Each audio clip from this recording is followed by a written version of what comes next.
ମାଆଙ୍କର ବାର୍ଷିକ ଉତ୍ସବ ସରିଯାଇଛି ଆଉ ଟେଣ୍ଟ ଫେଣ୍ଟ ସବୁ ଖୋଲା ହେଉଛି। କାଲି ତ ମୁଁ ରାତିରେ ସବୁ ସଫା କରିଦେଇଥିଲି ମନ୍ଦିର ପାଖରେ, କାହିଁକିନା ଆମର ଶିବ ମନ୍ଦିର ପୂଜା ହେବ ବୋଲି। କାହିଁକିନା ସେଠି ରୋଷେଇ ହେଉଥିଲା, ଭାତ ତରକାରୀ ଫକାରୀ ପଡ଼ିଥିବ, ସବୁ ମୁଁ ପୁରା କ୍ଲିନ୍ କରିଦେଇଥିଲି।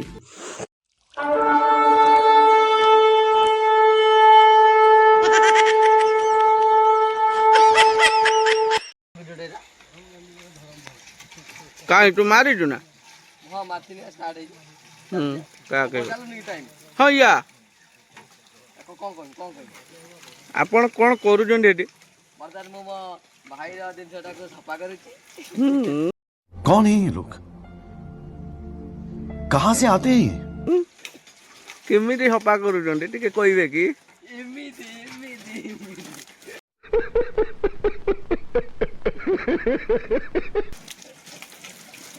ସେ ମୋତେ ପଇସା ଦେବ। ଆପଣ ଏଗୁଡ଼ା ଧୋଇବାର କାରଣଟା କ'ଣ? ମୋତେ କେତେ ଟଙ୍କା ଦେବୁ?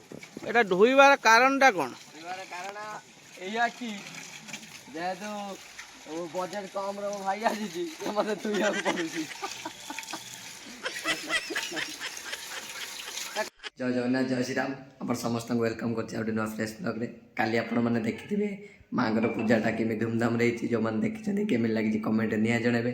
ଆଉ ମାନେ ବିଶ୍ୱାସ କରନ୍ତୁ, ମାନେ ଏତେ ଦୁଃଖ ଲାଗୁଛି କି ଆଜି ଏତେ କାମ କଲା ପରେ, ଯେଉଁ ମଜାମଜି କଲା ପରେ, କାହିଁକିନା କାଲିର ଯେଉଁ ମେଳାଟା ଆଜି ସରିଗଲା, ମାନେ ଦିନଟା ପୁରା ଖାଁ ଖାଁ ଲାଗୁଛି। ଆପଣ କେଉଁମାନେ ଏଇଭଳିଆ ମାନେ ଫିଲ୍ କରୁଛନ୍ତି କି ଆପଣଙ୍କ ଘରେ ଯେତେବେଳେ ଗୋଟେ ପର୍ବପର୍ବାଣି ହେଉଥିବ କି ପାଖାପାଖି କେଉଁଠି ପର୍ବପର୍ବାଣି ହେଉଥିବ କି ସାଙ୍ଗସାଥି ମେଳାରେ କେଉଁଠି ବୁଲିତେ ଯାଇଥିବ, ଆଟାଚମେଣ୍ଟ ଏତେ ହେଇଯାଇଥିବ, ଆଉ ଯଦି ତା ପରଦିନ ଟିକେ ସେଭଳିଆ ମାନେ କିଛି ନ ହେଇକି ସାଇଲେଣ୍ଟଲି ମାନେ କାମଟା ହେବ, ଆପଣଙ୍କୁ ନିହାତି ପୁରା ଗୁମସୁମ୍ ଲାଗିବ। ମାନେ କିଛି ଯେମିତି ମାନେ ଦିନଟା କିଛି ଭଲ ଲାଗିବନି। ଆଜି ସେଇ ଟାଇପ୍ରେ ମୋତେ ଲାଗୁଛି।